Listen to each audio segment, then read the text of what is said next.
What's up guys, it's Tommy here and welcome to a very exciting brand new Liverpool transfer news video where we will talk about reports coming out in the English media saying that Liverpool are in front of all the other clubs in the queue for signing Kai Havertz, and we are already in talks with Leverkusen over a massive deal in the summer to bring in Kai Havertz. The journalist that is reporting this is called Javier Alfaro, and he writes that our interest is very strong in Kai Havertz and that our offer is very serious, and with bonuses it could be as much as £100 million. The base fee is around 70 million. So let me know guys, what do you think about this deal? Do you think it represents value for money? Do you like Kai Havertz as a player? Do you think Liverpool should sign him? And also leave a like on this video if you enjoy these Liverpool transfer news videos. And I also wanted to hear what you think about the African Football Federation, who just announced that the Africa Cup of Nations will be held next season in the January and February period. So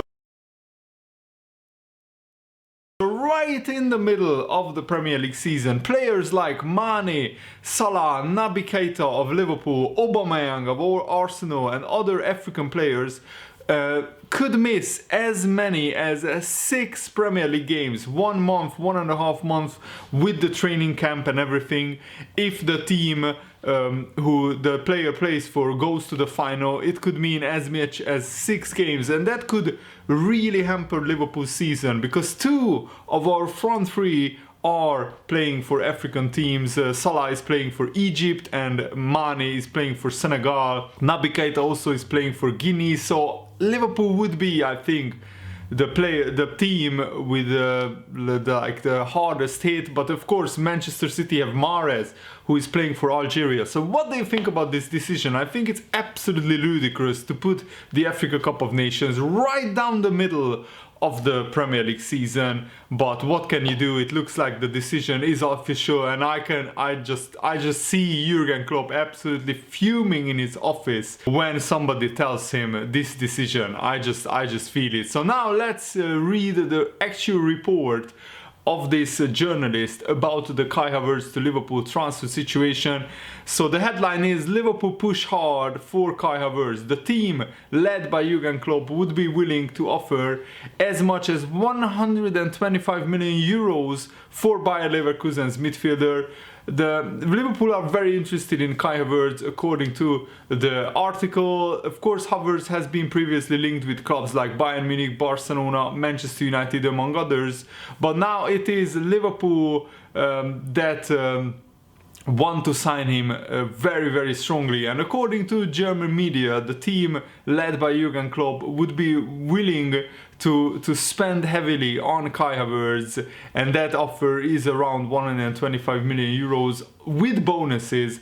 Last summer the possibility of Havertz leaving Bayer Leverkusen was already being considered, but Kai Havertz wanted to play Champions League football with Leverkusen, and he also wanted to develop further and to keep playing regularly. Now that scenario has changed and Liverpool's offer seems to be very serious. According to the report, Adam Lallana is expected to leave Liverpool at the end of the season when his contract expires, and even after signing Minamino, Kai Havertz would become an absolute priority in Jurgen Klopp's plans for the summer transfer window. Manchester United is also very aware of Kai Havertz's future, but for the moment it looks like Liverpool, who would have had contact with his representatives, has taken first place in the queue for the Kai Havertz's signature. So that is the actual report from the Spanish journalist, and I'm just really excited because Kai Havertz is, I think, a very talented player. Yes, his goal scoring has slowed down because he scored about one goal every 2 games. Last season he scored 17 goals in 34 Bundesliga games. This season he has just 1 goal every 6 games, so his goal scoring definitely slowed down. But he's also playing in many different roles for Leverkusen, and Leverkusen didn't have so far as good a season as last season, so collectively they are not as good a team as they were last season. But I think that still Liverpool are very serious about Kai Havertz. The big issue for me is the money. Would Jurgen Klopp really spend £100 million on Kai Havertz? I don't think so. I think that's the part of the report that I really have an issue with. Because if it's true, then Jurgen Klopp probably knows a lot more about Kai Havertz than any of us. And he probably knows a lot more. But is he really worth it? I think you spend £100 million on a player who is a complete player. I mean, somebody like Van Dijk, somebody like Alisson, who comes in and straight away he elevates your team to a whole another level. And Kai Havertz, I don't think he's at that level yet. I think he's a player who is developing still, who is maturing still, who still has a lot to learn. His football education is not finished yet. He's not an Alisson, he's not a Van Dijk who can come in and straight away put Liverpool onto the next level. And for £100 million, I'm sorry, but you need to put Liverpool on the next level. I mean, we spent about 70 million on Alisson, and it was worth it. We spent 75 million on Van Dijk, and it was worth it. So I'm not saying that Liverpool are not going to spend that amount of money, but because Liverpool have proved that if the right kind of player is available, a player that we desperately need, we will spend big money. But is Kai Havertz a player that Liverpool desperately need? I don't think so. He is an attacking midfielder, similarly to Alex Oxlade-Chamberlain, to Naby Keita, to other players. And yes, Lallana is leaving. For £100 million, you could sign about 12 or 14 Takumi Minaminos. And I mean, Kai Havertz is not like 10 times better than Minamino, no chance. And that just shows what an incredible deal the Minamino deal is, because Minamino is probably worth around 25-30 million pounds. Kai Havertz, I don't think is worth 100. The maximum that I would be happy if Liverpool paid for him was like 60, maybe 70 million pounds. But it's very difficult to judge a player's correct price because you don't know Kai Havertz's future. You don't see right now how much he will develop under Jurgen Klopp. You don't see what kind of player he will become. I mean, hindsight, of course, is a wonderful thing, and that's where, you know, Liverpool have done pretty well, that we signed players for like 30 million. We signed Salah, we signed Mane, and they turned into a 150 million pound player. But if we paid 70 million for Salah, if we paid 70 million for Mane, I think that would have been a lot bigger risk, and still it would have been the right decision. So, but of course that's with hindsight. You already see what kind of incredible players Salah and Mane turned into, and we don't have that with Kai Havertz. We don't know what kind of player he will become. So I think that Liverpool will judge Jurgen Klopp's judgment, and I think that Jurgen Klopp knows a lot more about the Bundesliga, and he knows a lot more about Kai Havertz specifically than all of us probably, because Jurgen Klopp has still very many people working in the Bundesliga. He probably has some friends working at Leverkusen who can tell Jurgen Klopp directly what kind of player Kai Havertz is, and not just that, but what kind of a person he is. How is he off the pitch? How is he in his family life, in his personal life? What is his attitude? You know, and I think that the whole package needs to be right for Liverpool to make this move. So it's going to be very interesting what kind of moves Liverpool will make in the summer transfer window. I think there is a good possibility that we will sign Kai Havertz, but not for 100 million. I just can't see that happening. And it's funny how transfer speculation works, because after I uploaded the video yesterday where looking at Jack Grealish and whether Liverpool would be wise to make a move for him, the Liverpool Echo actually published an article earlier today that Liverpool are not interested in the Aston Villa midfielder Jack Grealish, and this is what the Liverpool Echo said. The Echo understands such speculation is wide of the mark, with Grealish not on Liverpool's radar.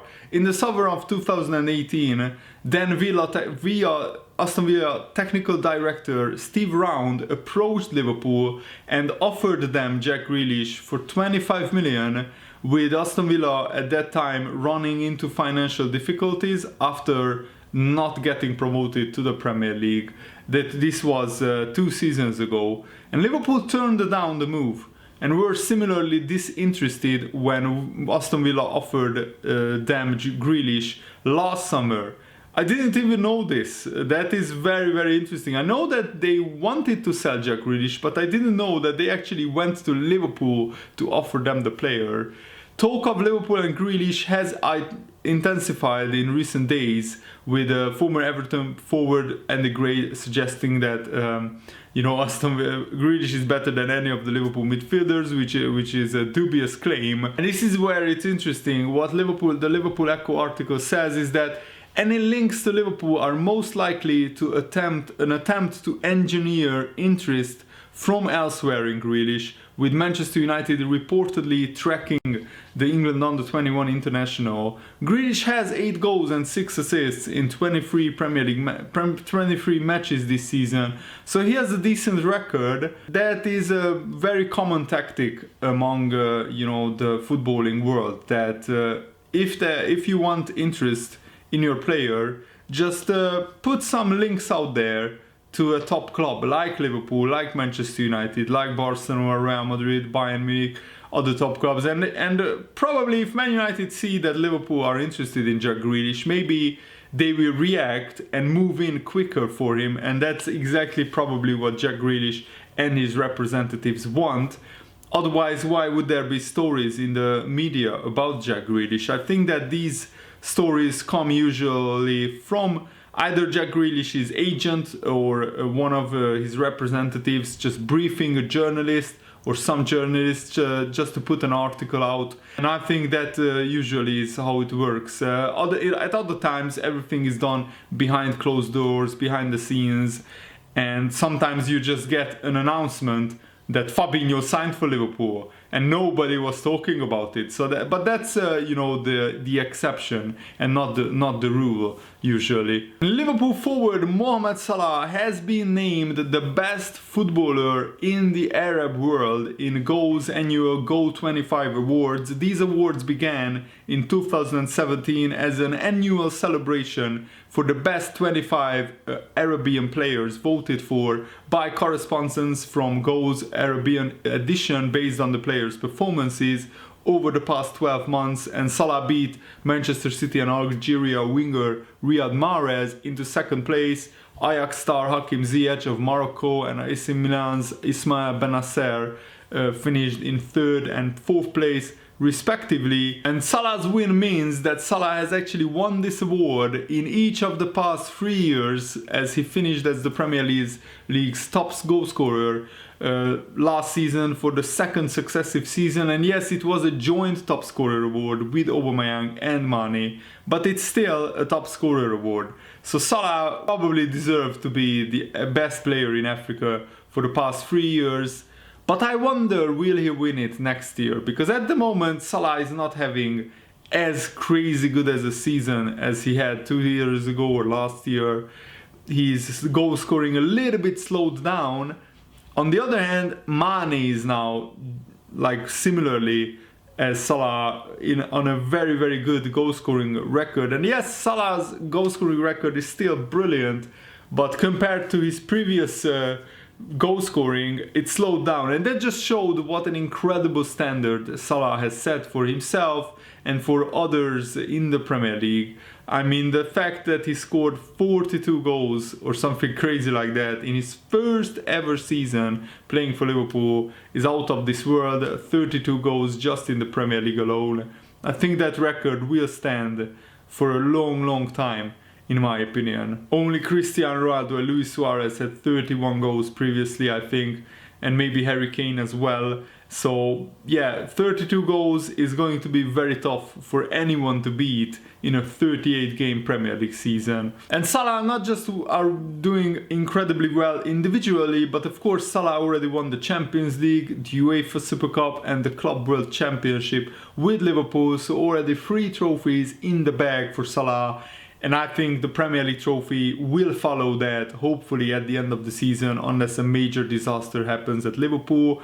And Liverpool are on course to hopefully get to another Champions League final, although we have Atletico Madrid to beat and knock out, which is a very, very tough. They are a very good team. But Liverpool got a little bit lucky because, yes, last night the FA Cup replays happened and Shrewsbury beat Bristol City 1-0 at home with an 89th minute dramatic winner in the last minutes of the game. And that means that it will not be Championship side Bristol City who are fighting for a promotion to the Premier League, but it will be League One Shrewsbury Town, a little Shrewsbury Town, will host Liverpool in the FA Cup fourth round. And I'm not saying that means Liverpool automatically guaranteed qualify, but we have a much better chance than against Bristol City. And I'm sure that Liverpool will play probably the kids again, like a mixed team. I expect a similar team to what Liverpool played in the Everton game, but not in the FA Cup, but the Everton game in the Premier League, where we rotated heavily.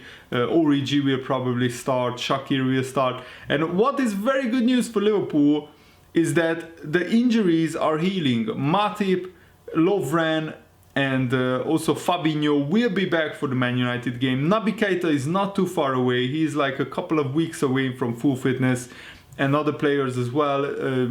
Nathaniel Klein is also very close to full fitness. So Liverpool are getting their players back, and that will mean we can target again all competitions. I don't want for Liverpool to be just satisfied with winning the Premier League, even though that's a monumental achievement if it happens, to win the league title for the first time in 30 years. That's what all Liverpool fans want. But now that we are in such a comfortable position in the Premier League at the moment, just a disclaimer, it can change quickly. If Liverpool lose a couple of games in the Premier League and Man City win, it can change. But at the moment, Liverpool have a very healthy lead, 14 points with a game in hand, and if the injuries come back and Liverpool can then target maybe the FA Cup and the Champions League as well. I'm sure that we will go hard in the Champions League. Jurgen Klopp always does that, but he ignored the FA Cup so far. I think that Jurgen Klopp has never been further than the fourth round in the FA Cup, and that's abysmal. That's an awful record, and this is his fourth season, I think, or fifth season.